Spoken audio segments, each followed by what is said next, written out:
કામરૂ દેશની સરહદ કહેતા કામરૂ દેશના સીમાડે ગયો ત્યાં બાબો બાળીનાથ પોતાની મઢીએ ધૂળો ધખાવીને બેઠા છે, જેની ફરતી ચૂડેલું રાહડા લે છે. ત્યાં મેલડીની પાસે કેટલા દાગીના પડ્યા, આપણી પાસે ઘરેણા હોય ને એમાં બધા રહ્યા ને, એ મેલડીના દાગીના છે. ફરતી એ ચૂડેલું રાહડા લે અને કાન્યો જોગી આમ જોઈ ગયો અને કંડિયો આમ હતો ને સાહેબ, મોઢું આમ બાજુમાં લઈ જઈને કીધું માં એ બાબા બાળીનાથની સામે મઢી અને ફરતી ચૂડેલું રાહડા લે. અને તેથી કાનિયા જોગીને માતા મેરડીએ કીધું કાનિયા થડકતો નહીં, બીતો નહીં, ધીમે ધીમે એ ડગલે ડગલે મને મેરડીને યાદ કરતો કરતો બાબા બાળીનાથની મઢીની બાજુમાં જા.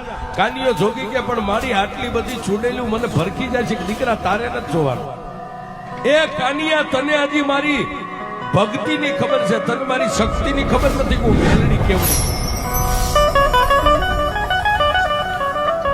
પણ એ કાનિયો જોગી બાબા બાળીનાથની મઢિયા નજીક હાવ પહોંચે,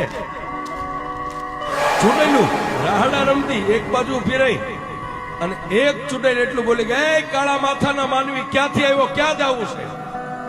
કાનિયો જોગી કે મારું નામ કાનિયો જોગી છે, શિયાળા ગામથી આવું છું અને કામરૂ દેશ જોવા માટે નીકળ્યો છે.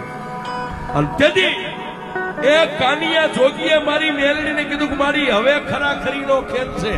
અને તેથી માતા મેલડી એટલું બોલી કન્યા એક હાથે કંડિયો પકડ અને એક હાથે નીચે નમીને હાથમાં એક મુઠ્ઠી ધૂળ આમ ભરી મારી મેલડીનું નામ ચૂડેલનું જે ટોળું ઊભું ને એની સામે જય મેલડી કરીને આમ ધૂળનો ઘા કર. તારા હાથમાંથી ધૂળ છૂટે તો બધી સુડેલું ને એ સીમાડાની માથે ધરતીમાં નો ઉતારી દઉં.